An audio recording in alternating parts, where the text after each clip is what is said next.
पवनज स्तुति पात्र पावन चरित्र रवि सोमवर नेत्र रमणीय गात्र सीता कल्याण वैभोग में राम कल्याण वैभोग में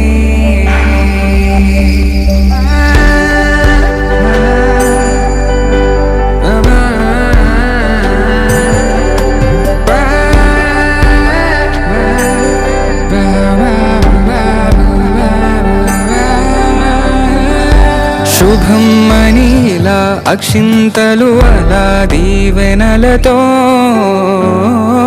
అటు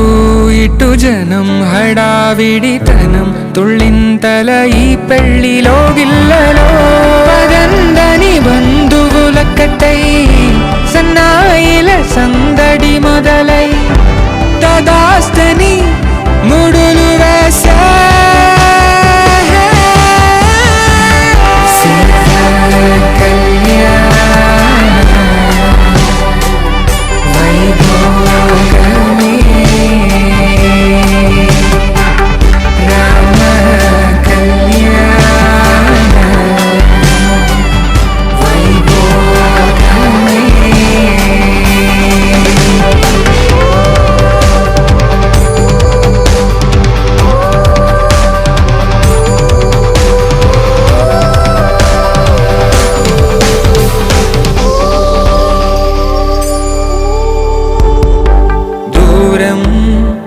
తరుగుతుంటే గారం పెరుగుతుంటే వనికే చేతులకు కాసుల చప్పుడు చప్పున ఆపుకొని గడేగ మరిచిన తలుపే వేయండని సైగడు తెలిపే క్షణాలిక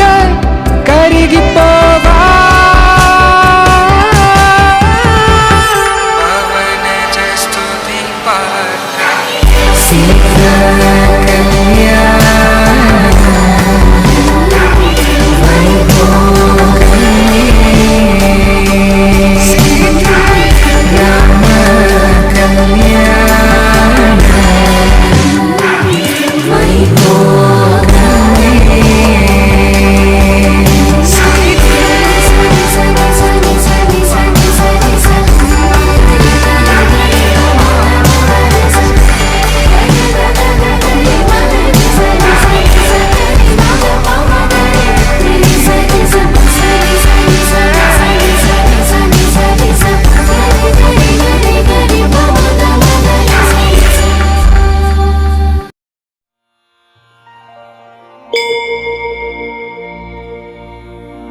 श्री गणेशाय नमः।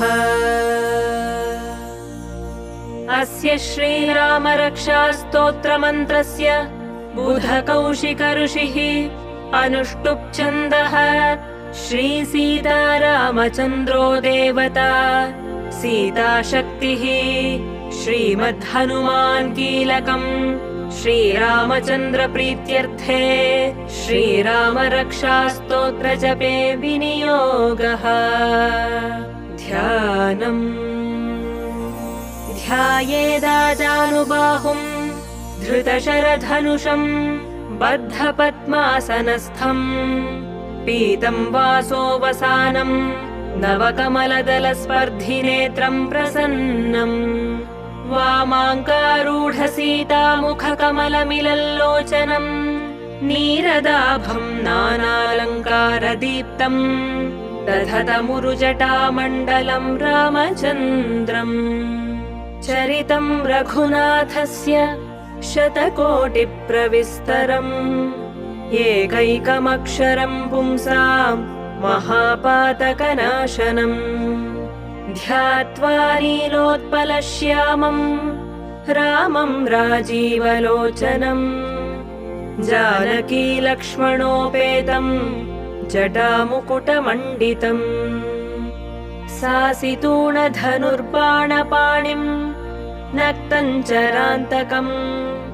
स्वलीलया जगत्रातुम् आविर्भूतमजम् विभुम् राम रक्षाम् पठेत् प्राज्ञः पापघ्नीम् सर्वकामदाम्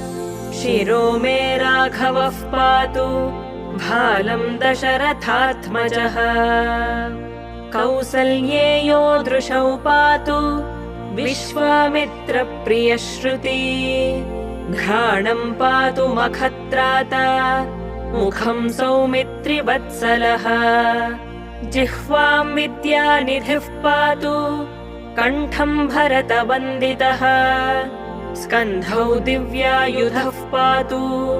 भुजौ भग्नेशकार्मुकः करौ सीतापतिः पातु हृदयम् जामदग्नजित्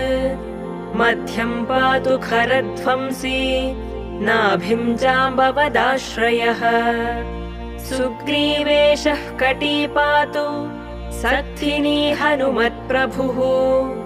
ऊरू रघूत्तमः पातु रक्षः कुलविनाशकृत् जानुनी सेतुकृत् पातु जङ्घे दशमुखान्तकः पादौ विभीषणश्रीदः पातु रामोऽखिलम् वपुः एताम् रामबलोपेताम् रक्षाम्यः सुकृती पठेत् सचिरायुः सुखी पुत्री विजयी विनयी भवेत् पातालभूतलव्योमचारिणश्छद्मचारिणः न द्रष्टुमपि शक्तास्ते रक्षितम् रामनामभिः रामेति रामभद्रेति रामचन्द्रेति वा स्मरन्